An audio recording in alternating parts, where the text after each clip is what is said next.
The next issue that we're going to cover is issue 23. It is a renewal for the Lorain City Schools levy.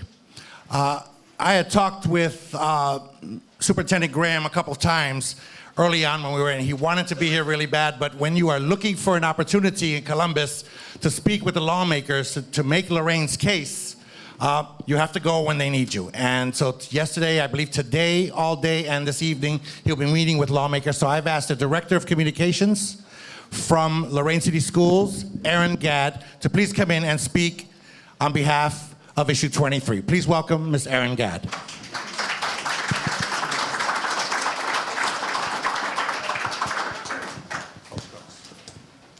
Thank you so much for having us here tonight and for representing issue 23. So the short story is this. Issue 23, it supports the arts, it supports academics and athletics in our schools. This is a renewal, it is not a tax increase, and it helps to continue the progress in our schools. But I also have to say, when you're coming to an event like this, you get lots of advice. And I have a 4-year-old and an 8-year-old, and their advice was this: Mom, just tell them, like, kids are awesome, and that's why they should be voting for, right? So I promise that I will get to the awesomeness, but I wanted to give you a couple of facts first. Again, issue 23, renewal, not a tax increase. It raises $9.5 million annually for our schools. That's a significant amount for us. And it provides students with access to important opportunities for growth. And I think that we all understand here that it's those opportunities that we really need to be providing to our children. We have some of our students here who are moderators. We have many graduates of the Lorain City Schools who we are so proud of. And that's what it's all about, is providing those opportunities for growth. For instance, in the Lorain City Schools, we have a 5-star rated preschool, and that is the highest rating that you can have of quality in a preschool. We have all-day kindergarten because we know that longer kindergarten days equals better achievement in reading. We have new state-of-the-art facilities, all fewer than 11 years old, which I'll tell you, being in those classrooms, I've never worked in a district that has new buildings, and the expectations for excellence that sets is really remarkable. Next fall, we will have the opening of a new Lorain High School, which is huge for us. That's like the denouement of the building project that we've had in our schools. And if you'd like to have a tour of that, we'll have many opportunities for you at that time.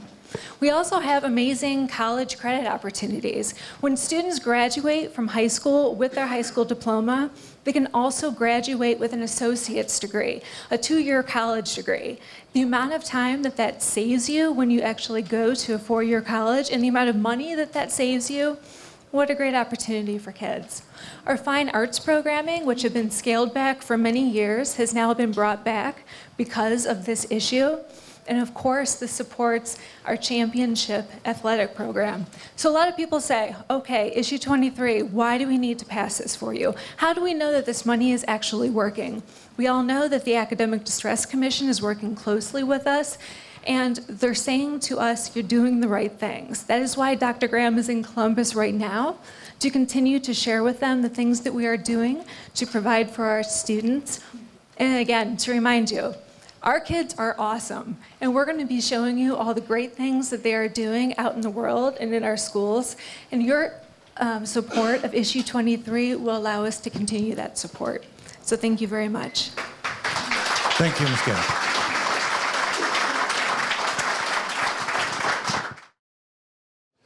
Over the next couple of years, Lorain City Schools has challenges and things they must do to get where they need to be off the academic distress list. Your vote, November 3rd, is going to determine who is going to lead that vanguard. We have 4 candidates for the Lorain City School Board. They are Mr. Mark Ballard, Mr. Tony DeMacchia, Ms. Pagan Nimini, and Dr. Hilaire Tavner. Thank you. Both of them are vying for 2 open seats.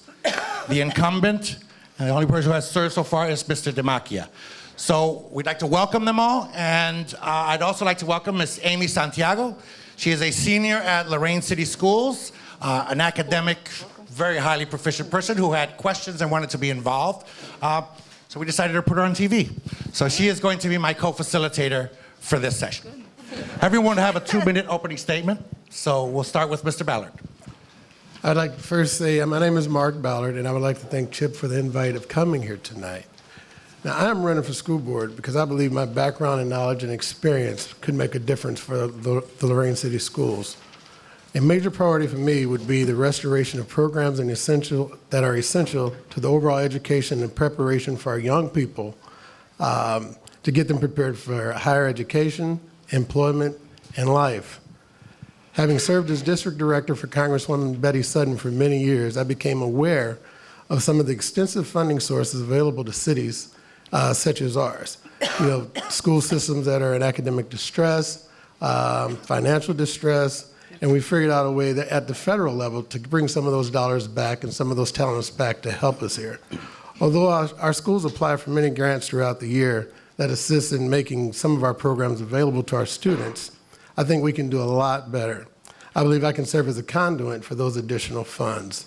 These funds can assist the schools in better serving our students. Specifically, I would like to use contacts and relationships that I have to provide information on funding sources ranging from those posted on the Federal Registry, the foundations, business match programs, and community reinvestment assets, as those grants require the involvement of community-based and faith-based concerns. Additionally, I've worked with several organizations in this community concerning youth. I feel it would be one of my responsibilities to strengthen those relationships between the youth, the communities, and getting more of the businesses involved with that. 36. Many of the, thank you, sir. Another area I think I can impact is in the form of financial oversight and making tough decisions in terms of funding allocations and restrictions. Over the course of my short life, I've run many businesses for profit and for nonprofit, and I think being able to make those tough decisions, knowing that we need to keep our kids' education at the forefront of all those decisions, are very important to me. Thank you. Mr. Damachia. Thank you, and thank you all for being here this evening, and certainly I'd like to thank the Coalition of Hispanic Latino Issues in Progress for hosting and preparing this evening's candidate forum. I also like to wish all the candidates the best of luck on November 3rd and urge all the citizens of Lorain to get out and vote, as there are many important issues on the ballot, like Issue 23, the renewal levy for Lorain City Schools. Issue 23 is not a tax increase, but will continue the critical funding we need to keep our schools moving in the right direction. My name is Tony Damachia, and I have served 2 terms on the Lorain City School Board. This November, I am on the ballot asking voters to support me for a 3rd term. I'm a lifelong resident of the city of Lorain, father of 3 beautiful children, and have had an extensive and diverse 18-year career in education. I'm a product of Lorain schools and had a great experience as a student here in Lorain. My children are getting that same opportunity as they too attend Lorain City Schools. My professional career has been dedicated to education. I was a middle school teacher in Lorain and spent several of my 18 years of coaching high school athletics in Lorain as well. I have a master's degree in education, and I'm almost done with a 2nd master's in education administration. I'm running for a 3rd term on the school board to continue the academic progress and success we have achieved in Lorain City Schools. Over the past 8 years, Lorain City Schools has shown fiscal responsibility and maximized our taxpayers' investment. We've improved internal financial controls and made financial accountability a priority. We continually look for ways to save money. For example, our schools completed 2 bond refinancing projects that saved the district hundreds of thousands of dollars. But money isn't the only story. We are also committed to making sure our kids are getting the best education possible. We have restored many academic and extracurricular programs like fine arts and athletics. We increased staffing to make sure we had a strong student-teacher ratio to help kids learn. We have focused hard on implementing our plan to keep the district moving forward. I am here to tell you that it is working. The district has increased academic achievement and received an A in value added from the Ohio Department of Education, which measures student growth. Our students now have access to a 5-star rated preschool, all-day kindergarten, state-of-the-art facilities, excellent fine arts, and athletics. We are also very proud of our efforts that have increased our student enrollment and attendance throughout the past few years. If reelected, the citizens will be continuing to build upon the successes of Lorain City School District. Thank you, and I appreciate your support on November 3rd.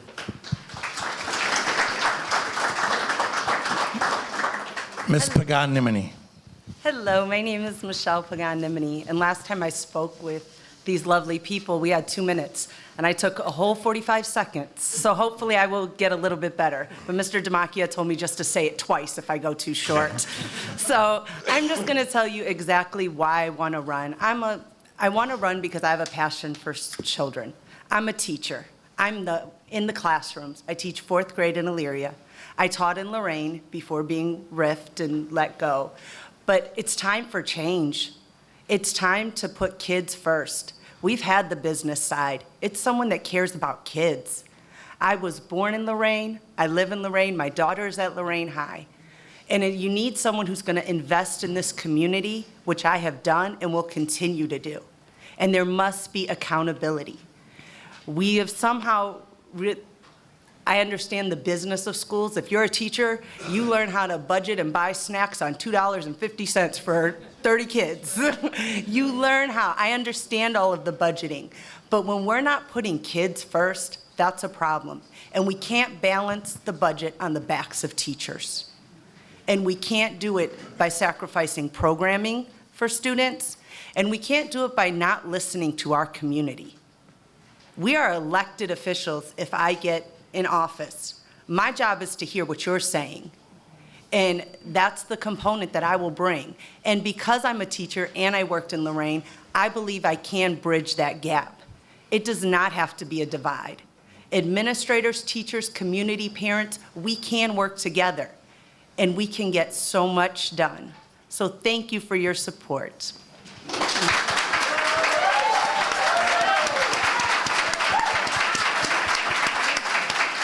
And Dr. Hilaire Tavner. Spoken like a true educator. Thank you. Thank you.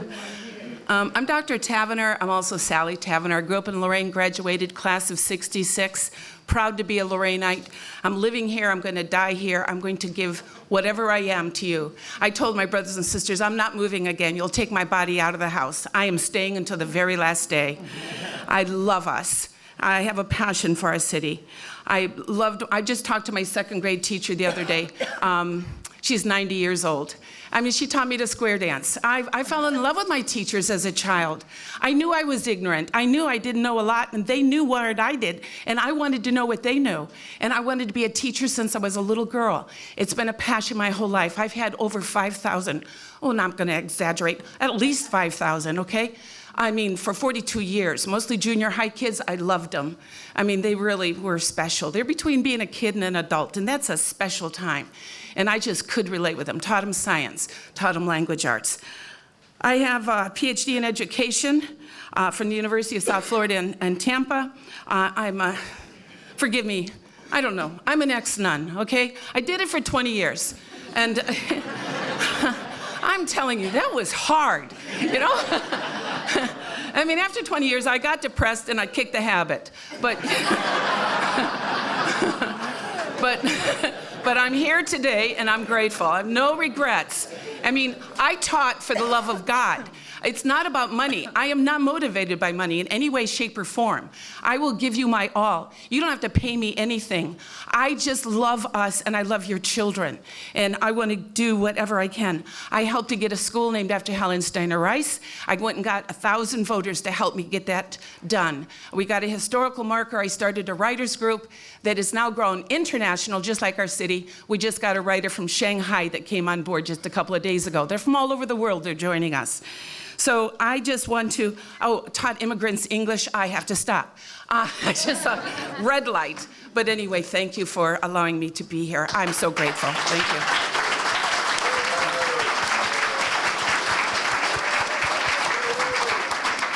I'd like to thank all of you for sharing yourself and for your opening statements.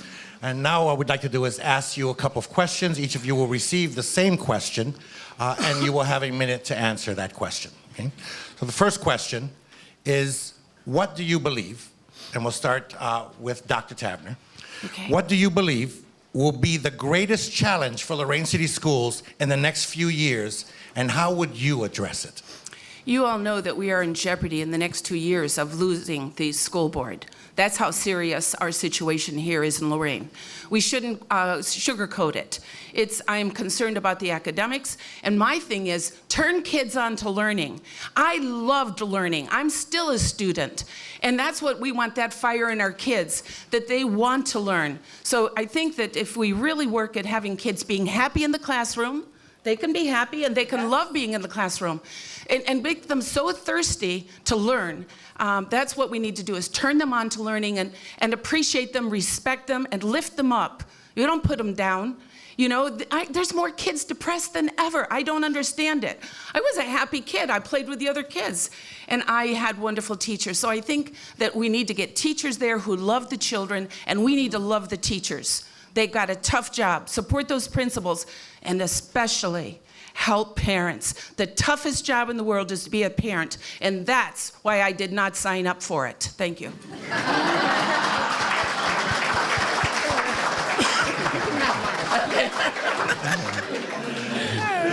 Ms. Paganimini. Don't worry, I lend mine out if you want to borrow any children. Like I want to rent a kid? Yeah, that's okay. One of the biggest challenges I feel that we have, we all know about the Academic Stress Committee, but one of the biggest challenges I think that we have is the buy-in.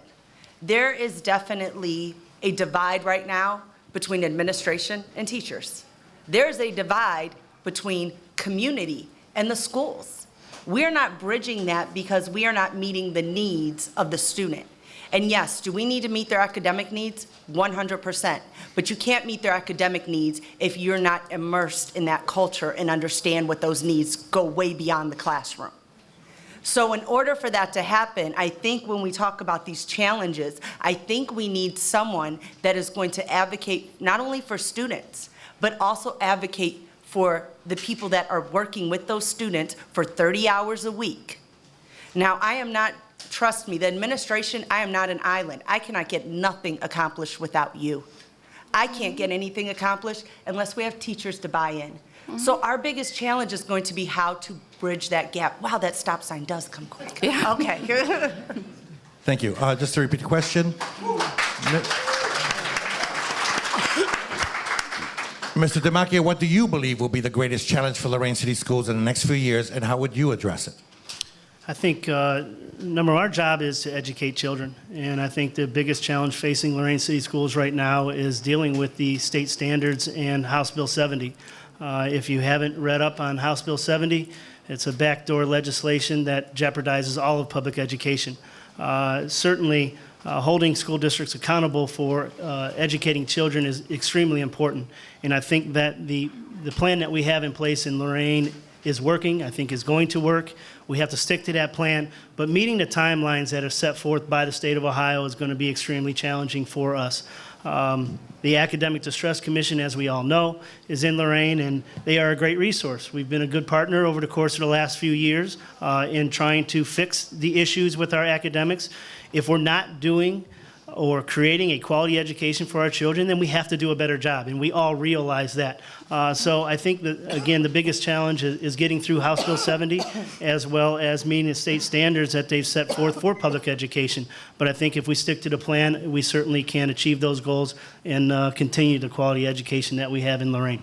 Thank you. Mr. Ballard.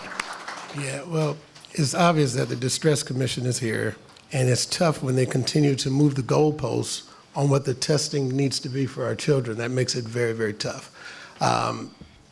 Governor Kasich he said coming in that he wanted to privatize a whole lot of things. And this is, in my opinion, this is another opportunity for him to do that with what's going on with this whole Distress Commission. We've got to figure out, A, how to communicate with him while he's in that seat. But as a lifelong Democrat, it's going to be important that we expose what's really going on here. And it's trying to privatize our school systems. And we can't let Lorain be the guinea pig to make that happen. So you asked me what is the toughest challenge over the next 2 years. It's going to be make sure we're finishing that off in that time frame. Thank you. Thank you. Amy will now have your next question. Do you believe, in the light of current circumstances, it would be better for the Department of Education to insert a new CEO and Academic Distress Commission to run Lorain City Schools? Why or why not? And we will start with Mr. Ballard. It goes to my last answer. We're making a for-profit business of our kids, and I don't think that is the way to do it. This system has worked. It worked for us. It worked for our generation and generations ahead of us.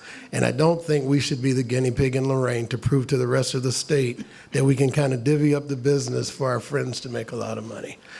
It's probably not a very popular topic, but is the truth on what it is. We've got to fend that off because I think the way our system is set up, the way our board is set up, the way we're elected to do so is the best way to do this system. Thank you. Thank you, Mr. Ballard. Mr. DeMacchia.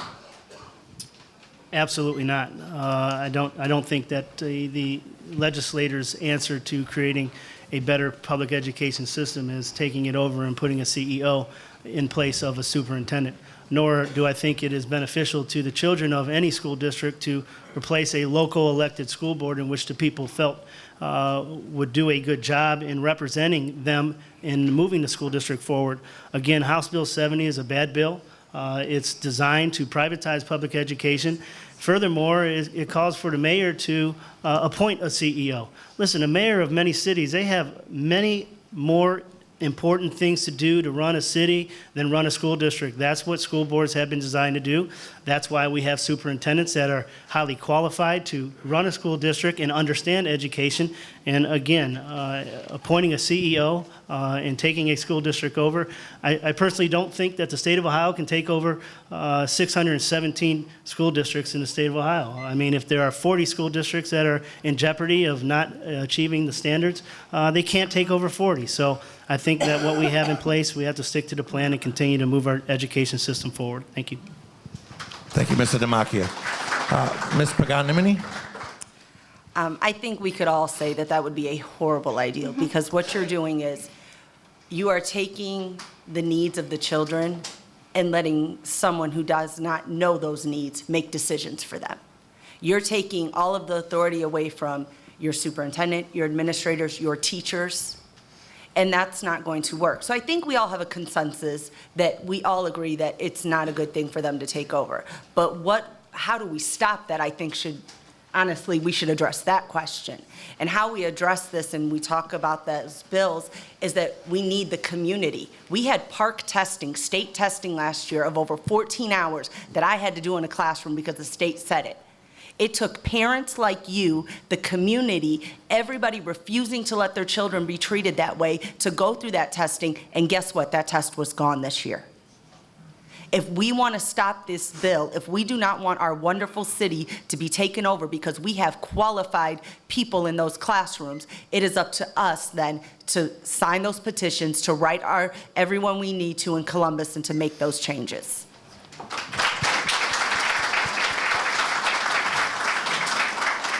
And Dr. Tavner?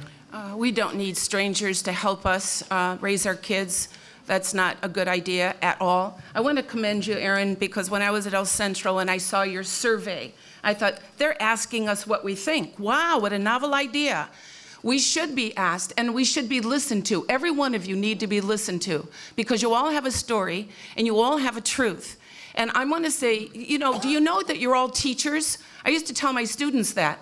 You don't have to go to college to be a teacher. The word teacher comes from the Greek, taken, and it means to show, to demonstrate. And every day, you and I show the world who we are, what we believe, by what we do. It's not what we say, it's actions speak louder than words. If we were all the best teacher we could be, our children would look at us, they would imitate us. They want to walk like daddy and talk like mommy, you know this. But let's give them our best. That's where I learned. My first teacher was my mother and my father. I am who I am because of them and the wonderful teachers I've had. Thank you.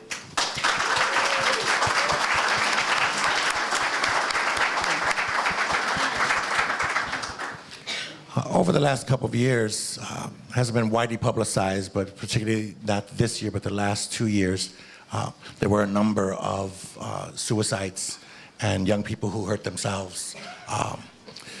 This question was kind of put together with by some of our youth who had a serious concern because they never hear about it within the school system. And the question is, what is your position on providing training to students and teachers regarding depression recognition and suicide prevention? And would you support mental health screenings which aided the detection of at-risk students within the schools? We'll start with Dr. Tavener. I probably would do that with the permission of the parents. You are still the first and foremost teacher. If you agree to that sort of thing, I am overwhelmed by what I've seen. I had a student a couple years ago. He was an adult. I was teaching GED, and he told me he was thinking of suicide.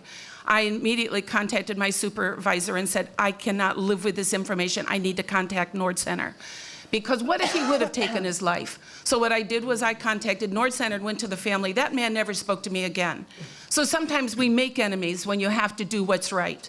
Okay? So I think that they would be, all children need to be loved. They all need to be accepted. They all need your arms and approval, every one of them. We need to love them better than we're doing so that they can love themselves. We can do this.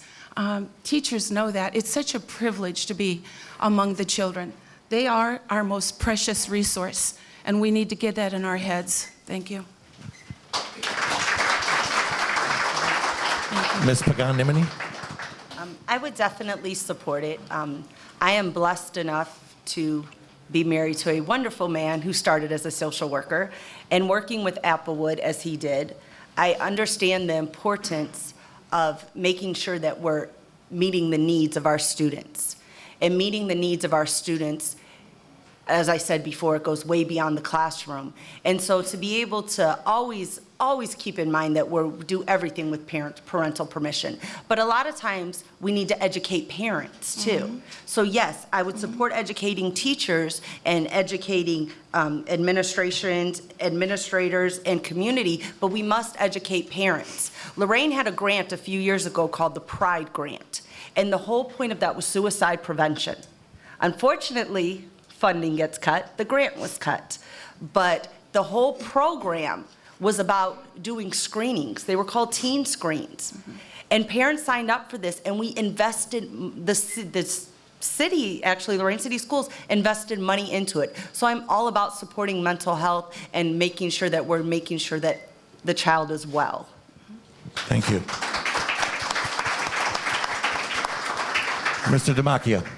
Yeah, I think it's extremely important that, in school districts, we focus on professional development. And I think that training our staff and our teachers to understand what mental health is, what signs to look for, how to engage that child in what their issues may be. And I also think that public schools taking a big hit when we lost guidance counselors and we lost nurses in most of our buildings, that people that are qualified to look at certain issues with certain students. And I think that it is more than important that we start to train our staff into understanding what mental health really is and how do we fix or give the child the interventions that they may need in order to for them to progress and help them with that issue, because every day we're watching suicides or we're watching some just devastating incident in a school building or in a community, and I think it's about time that we really put that to the forefront and we really focus on training our folks to understand what the real issues are and how to handle those issues. And Mr. Ballard. I 100% support it. Michelle mentioned the Pride Grant, and I mentioned early on in my opening statement those dollars that are available at a federal level that we can bring in here to help what we're doing. I was the chairman of the board of the Pride organization, and though we got cut by $1 million, we still had $3 million that we were able to utilize to make that happen in this community. The other thing, I think it's important that we get our parents involved. Sometimes it feels like when the kids walk through those school doors, the parents are kind of shut out. And I think when you get involved parents, you get kids that achieve more. So, thank you.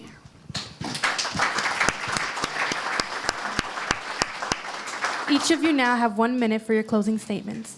Dr. Tavener? My closing statement. I'm going to say something, I don't know, about the core curriculum. I think it should be optional. The testing is a big problem for me because I have believed for years and years that when you have minimum standards, like if you don't get here, you don't graduate. You have minimum standards, and that's what they aim for, the minimum. They aim for the minimum so that they can get what they need, they want. Get away from those barriers and aim for the stars, aim for the best you can be. And if we all did that academically in every way, shape, and form, we have a different kind of human race. So I just, the battle of ignorance is always fought inside of us, but it's also fought in our homes, and it's fought in every classroom.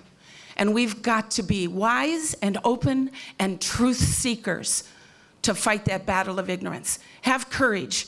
I love this city, and I love every single person in it. I pray for us all. And I honor you and thank you, Mr. Chip organization. Thank you.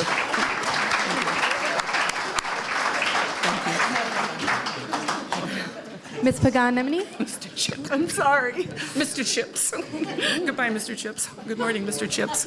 Okay, you okay? Yeah, I'm okay. Go, you go. Your turn. Okay. I think I would be the best candidate for the school board simply because not only do I have the qualifications to know the needs of students, I have a passion for what I do. This is my mission, this is my marketplace, is students and kids. And there's some core points, of course. One is we have to build authentic partnerships with the community, with the teachers, and with administration. Yes. There has to be some authentic partnerships. Another thing that I would talk about is responsibility for budgeting and accountability, with the priorities being where the money needs to go in the classroom first. And finally, hiring people that are invested in this community and bringing diversity into this community. We are a great diverse population, and I think we need that on the school board as well. Being a woman, being Latina, I think it's important that we start representing what our students look like on our school board.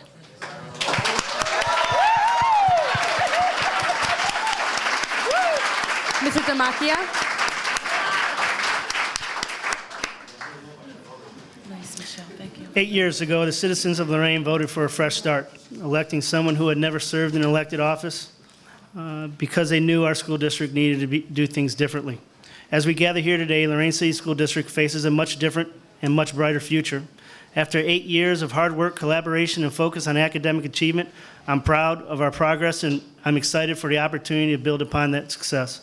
Students have more educational opportunities through great programs like Titan College, Early College, and College Credit Plus. Today, more than 10% of our students graduate high school with an associate's degree. Our commitment to fixing the school's financial situation was a top priority and resulted in significant improvement.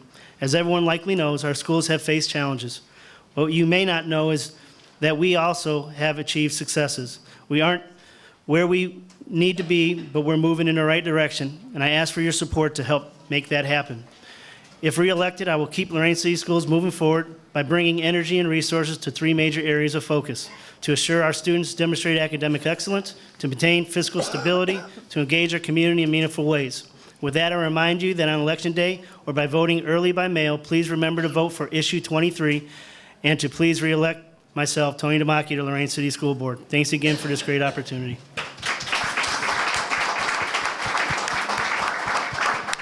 Mr. Ballard? Thank you. I believe the voters should elect me for the reasons I stated in my opening statement. I'm a product of Lorain City Schools, graduated in 1986. My wife also graduated in 1986. I have 2 children who just recently come through. My son in 2012, who graduated 30 days prior with an associate's degree before he got his high school diploma, went on to Morehouse as a junior, finished that program, and he's now at Mississippi College School of Law. My daughter did the same thing, as well as being the first runner-up as an international princess, and she went into Ohio State this year as a junior at 18. So we've been able to prove out with the kids, if you advocate for your children, you can make things happen. So the same advocacy that I gave for my children, I now want to do for the children, the entire city here in the city of Lorain. I want the children to have the same access. And if parents know how to navigate, if we can teach them how to navigate, we can do proud things here in the city of Lorain. I'm asking for your vote on November 3rd. Thank you. Ladies and gentlemen, please give a hand to all of our candidates and thank you so much.